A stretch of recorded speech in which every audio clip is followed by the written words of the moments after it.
ఓం శ్రీ గురుభ్యో నమ. ఓం శ్రీ మాత్రే నమ. ధనురాశి ప్రేక్షకులందరికీ కూడా పరాభవ నామ సంవత్సర శుభాకాంక్షలు. ధనురాశి వారికి సంవత్సరం ఏ విధంగా ఉందో పరిశీలిద్దాం. ఆదాయం 14, వ్యయం 11, రాజపూజ్యం 5, అవమానం 6.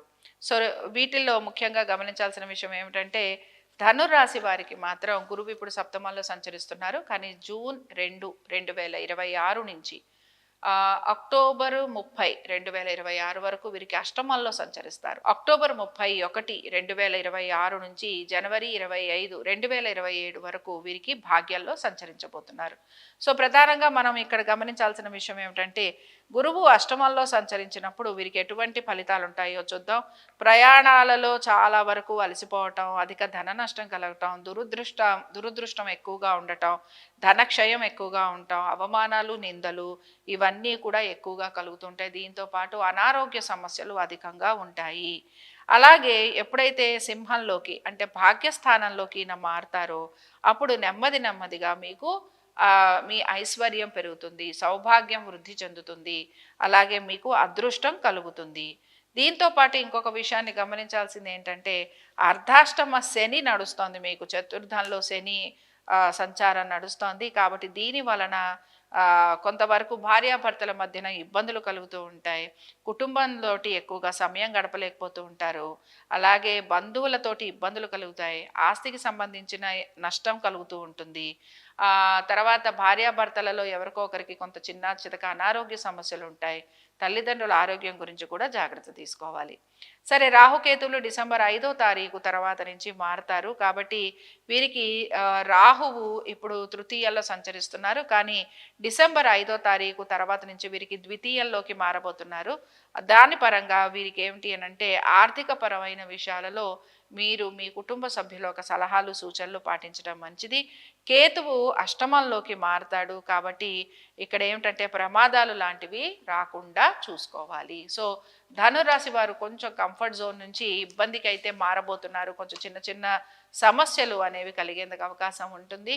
గురువు ఉచ్చస్థితిలోనే ఉన్నా కూడా అష్టమంలోకి రాబోతున్నాడు. కాబట్టి ఈ విషయాన్ని గమనించాలి. సరే, ఆర్థిక పరమైన విషయాల్లో మనం ఇందాకే చెప్పుకున్నాం. అట్లీస్ట్ అక్టోబర్ 31, 2026 నుంచి జనవరి 25, 2027 వరకు కొంచెం జాగ్రత్తగా ఉండాలి. ఈ టైం పీరియడ్లో మీకు ఆర్థికంగా అభివృద్ధి అనేది కనపడుతుంది. అలాగే మీ కృషికి తగిన ఫలితాలు కూడా మీకు కనపడుతూ ఉంటాయి. ఎప్పటి నుంచో రావాల్సిన లాభాలు ఏవైతే ఉంటాయో అవన్నీ కూడా వచ్చేందుకు అవకాశం ఉంటుంది.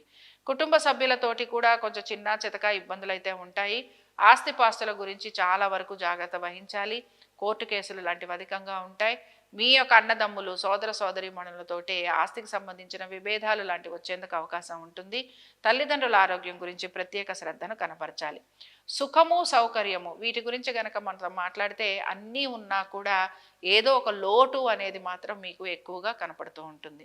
ఇంకా కోర్టు కేసులు ఇవి గనక చూసుకుంటే కోర్టు కేసులు అన్నీ కూడా వాయిదా పడే అవకాశాలు ఎక్కువగా ఉంటాయి. అనుకున్న విధంగా ఎక్కడా కూడా మీకు అనుకూలత అనేది కనిపించదు. మీతో పాటే ఉంటూ మిమ్మల్ని మోసం చేసేవారు ఎక్కువగా ఉంటారు. అలాగే శత్రువుల వలన ఇబ్బందికి గురవుతూ ఉంటారు.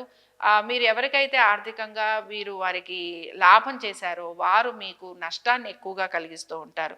కాబట్టి ఆరోగ్యపరంగా ఇబ్బందులు కూడా ఉంటాయి కనుక జాగ్రత్తగా ఉండాలి. వివాహ ప్రయత్నాల్లో పెద్దగా ఇక్కడ ఆశించినంత మార్పులు చేర్పులు అయితే ఏమీ లేవు. ఆల్రెడీ వివాహమైన వారు మాత్రం కొంత జాగ్రత్తగా ఉండాలి. కెరియర్ పరంగాను అలాగే వ్యాపార పరంగాను పెద్దగా మార్పులు అయితే గోచరించడం లేదు. ఉన్న ఉద్యోగాన్ని, ఉన్న వ్యాపారాన్ని నెమ్మదిగా నిలబెట్టుకుంటూ ముందుకు సాగేందుకు ప్రయత్నించాలి. సరే, మరి ఇంకా ఈ రాశి వారికి ఈ సంవత్సరం ఎటువంటి గ్రహ ప్రభావం వలన మీరు ఎక్కువగా పాజిటివ్ అండ్ నెగిటివ్ వైపు ఉంటారో చూద్దాం. గురుగ్రహ ప్రభావం వలన జ్ఞానము, ఆధ్యాత్మిక చింతన, గురువుల సేవ, తల్లిదండ్రులకి సేవ చేయటము, ఏ పైనైనా సరే కొంచెం మంచి పనులకి, మీ ఆర్థిక పరమైన విషయాలు అంటే మీ ఆర్థికంగా మీకున్న మీరు ఆర్థికంగా ఎదుగుతూ ఉంటారు కనుక అందులో కూడా మీరు నలుగురికి సహాయం చేయడానికి ఎక్కువగా మీరు ప్రయత్నం చేస్తూ ఉంటారు. సో మీ కర్మలను మీరు చక్కగా ఇంప్రూవ్ చేసుకుంటూ ఉంటారనమాట. అందుకని ఏంటంటే దీన్ని మనం పాజిటివ్గా తీసుకోవచ్చు. అలాగే ఇక్కడ బేసిక్గా ఏంటి అని అంటే ధర్మాన్ని పాటించడానికి మీరు ఎక్కువగా ప్రయత్నం అనేది చేస్తూ ఉంటారు. బట్ ఇక్కడ మళ్ళీ గమనించండి, జూన్ 2 నుంచి అక్టోబర్ వరకు ఒక స్ట్రగుల్ ఉంటే అక్టోబర్ నుంచి జనవరి వరకు మనం మాట్లాడుకున్నాం. కాబట్టి ఈ సంవత్సరం మీకు ముఖ్యమైన విషయం ఏమిటి అంటే మీరు ధర్మంగా, న్యాయంగా ధర్మబద్ధంగా ఉండడానికి ఎక్కువగా మీరు ప్రయత్నం అనేది చేస్తూ ఉంటారు, చెయ్యాలని కూడా చెప్పుకుంటున్నాం. సరే, ఇంకా తర్వాత విషయం ఏమిటో చూద్దాం.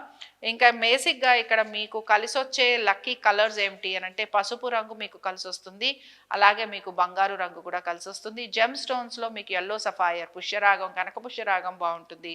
లక్కీ డేస్లో మీకు గురువారం కలిసి వస్తుంది. ఇవి ధనురాశి వారి ఫలితాలు.